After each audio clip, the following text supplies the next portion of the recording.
Jeremiah chapter 50 and verse 23. How is the hammer of the whole earth cut asunder and broken?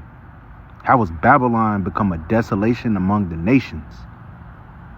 Shalom. First and foremost, I want to give all praises, honor, and glory to Yahweh Bahashem, Yahweh Shah Bahashem Rakakwadash. Double honors to the elders and apostles of Great Millstone who rule well. Peace, love, and salutations to the hopeful elect. This is your brother Dawud from the Men of Valor campaign in Greenville, South Carolina, coming back with another video on sincerity and in truth, and Lord willing, it can be edifying. And I have this article right here from zerohedge.com. All right, we're gonna get right into it. All right, your boy Nero is the Lord is working on his mind to fulfill prophecy. All right, nothing more. So let's get into it. Trump threatens to take out the entire country of Iran tomorrow night. Demands free traffic of oil and Hormuz. Right, because if you've been keeping up, which we should all be keeping up with this. Right, the Lord said He set watchmen upon thy walls, O Jerusalem, which shall never hold their peace day nor night. Ye that make mention of the Lord, keep not silence, and give him no rest until he make Jerusalem a praise in the earth. Right? Jerusalem currently isn't a praise in the earth. All right, we're leading to that. All right, but this current system has to be completely decimated. And that's what we're seeing.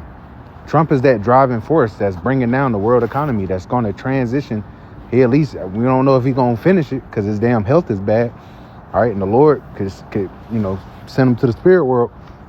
But either way, he got in there.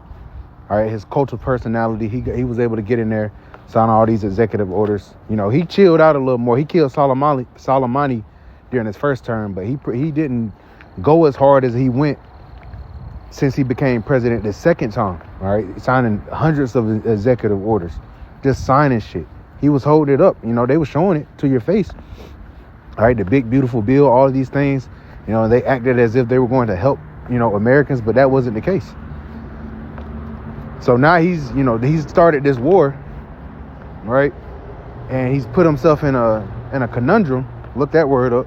He's put himself in a conundrum to where, he wants this straight back open because he's lying to you people. The price of your gas is going up in direct correlation to the so-called Middle Eastern oil. All right, that we import, that is bought in U.S. dollars. All right, that's where the United States dominance, as well as his sword, has come from. Esau has used his economic power, sanctioning nations, putting embargoes on nations. All right, and if you don't comply, they'll just bomb your ass, man. All right, Iran is that victim right now, but they're fighting back. And the fact that they've mined the Strait of Hormuz and they've opened it for, allies of them, they're not opening it for America. Why would Iran want to negotiate with you at this point, America? You've shown to the world that you're not diplomatic. You paraded yourself all this time about being diplomatic, but on two occasions you attempted to call them negotiations, and your entire plan was to attack them anyway. So now best believe China's looking at you. Russia's looking at you. They seeing how you handle Venezuela. They're seeing how you're handling Iran.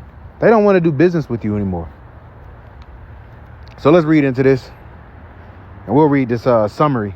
We'll get scriptures. It says Trump threatens Iran can be taken out in one night, maybe tomorrow. All right, that's very audacious to say. All right, that probably won't happen. Because if they do attempt it, that's when you're going to have these other nations get in, because if they're talking about some type of pocket nuke or some shit, then, that changes the game. That changes the framework of this war.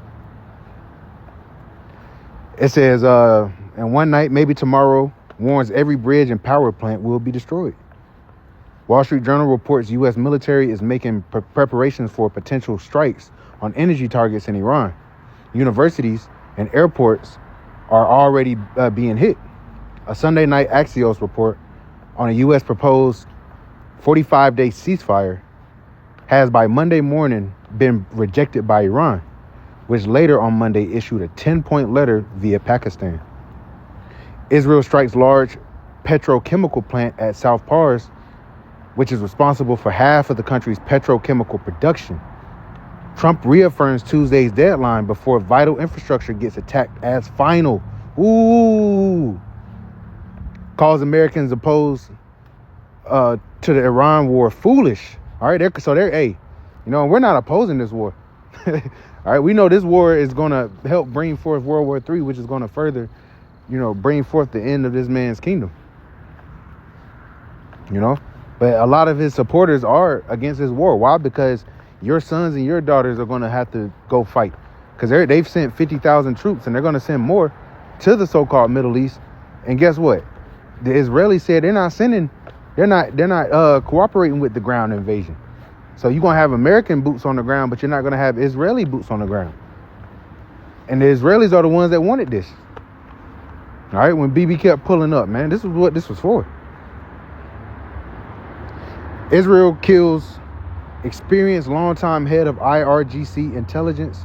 Iranian missile strike on Haifa residential complex kills 4. So again, war is going on, and best believe you still have the incursion going on in Ukraine. All right, we're in a time of war, and the hammer of the earth is being cut asunder and broken. I'm gonna read that again. Jeremiah chapter 50 and verse 23. How is the hammer of the whole earth cut asunder and broken? How has Babylon become a desolation among the nations? We're seeing how it's lining up. First, his credibility is being stripped. All right, the world is starting to see America as the fucking bully that it is. And Trump that's ruling over it is the perfect embodiment of American Edomite pride. This arrogancy. You see what he's saying? He's saying we're going to destroy all of Iran tomorrow if y'all don't comply. Playing bully ball. But Esau has lost the plot with this war. And when Esau loses the plot, when you back a motherfucker like that into a corner, all right, they coming out swinging. That's where we get Revelation 12 and 12 coming down with a great wrath, because he knows that his time is short. Let's grab this, because the Lord is controlling this guy, Trump.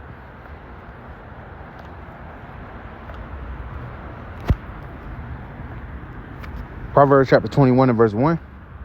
The king's heart, right? And Trump is the king of Babylon, right? He is. You've been having these no kings protests. He's like, I'm not a king, I'm a president. Okay? He said, I'm not a dictator. This was deception.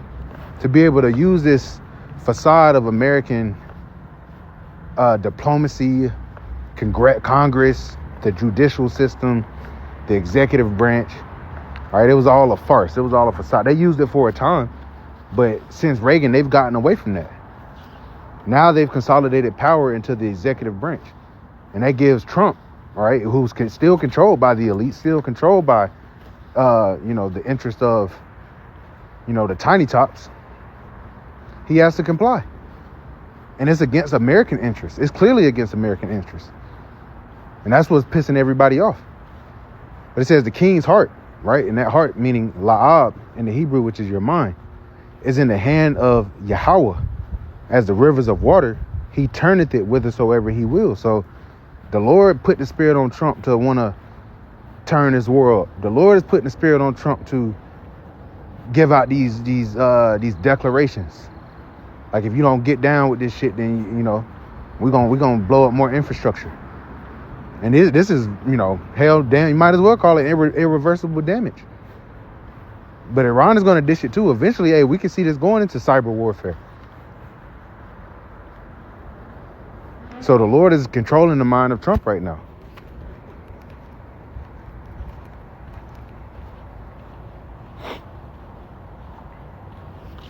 Isaiah chapter 19.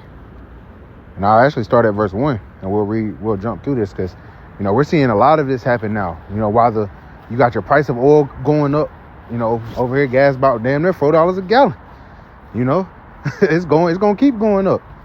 All right, we're in the time. 2 Edges 15, 2 Edges 16. Victuals shall be so good, cheap upon earth, that they shall think themselves to be in good case, and even then shall evils grow upon the earth. You got pestilences that are starting to fester.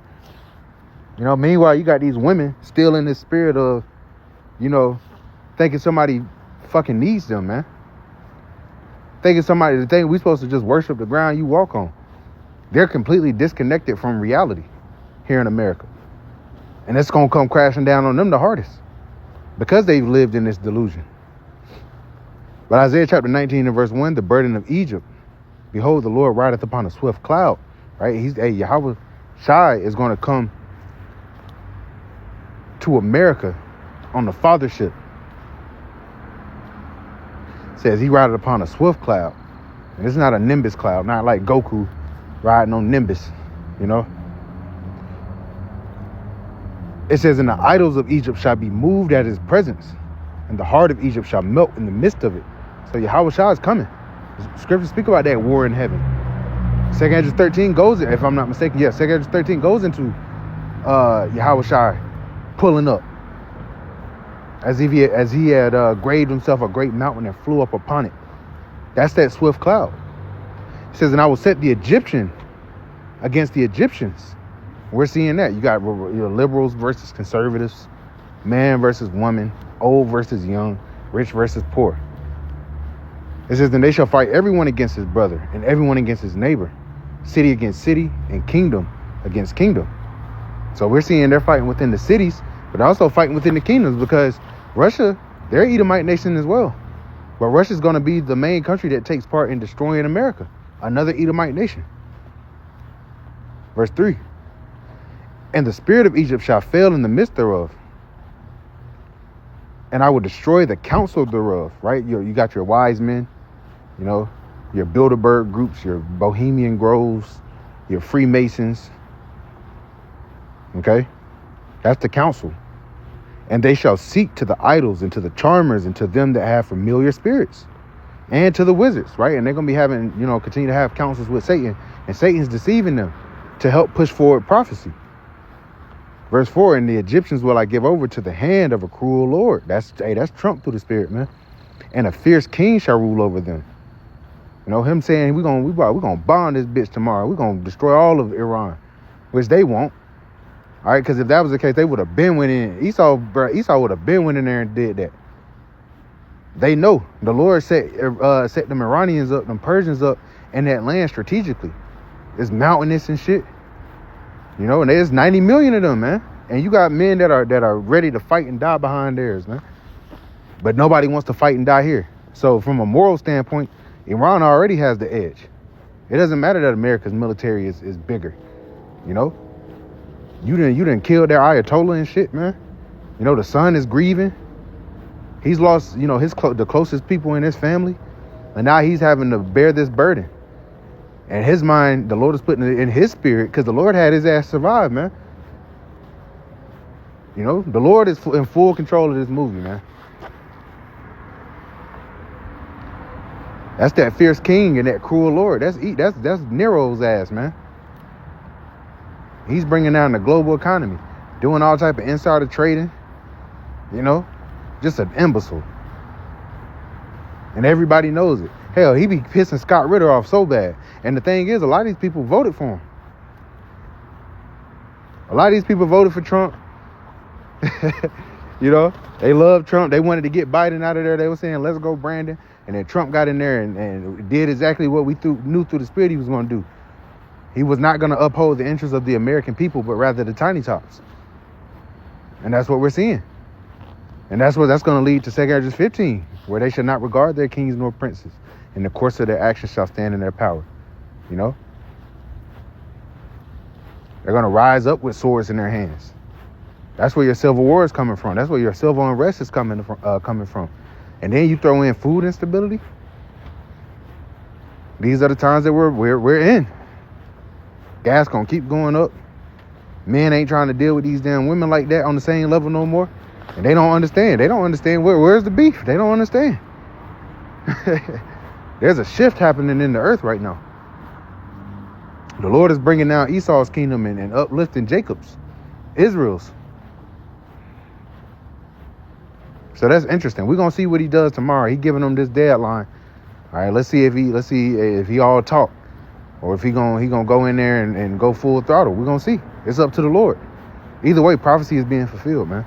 So with that, I want to give all praises, honor, and glory to Yahweh, Bahashem, Yahweh Shah, Bahashem, Wakakwadash, and double honors to the elders and apostles of Great Millstone who rule well. Peace, love, and salutations to the hopeful elect. Till the next time, Shalom.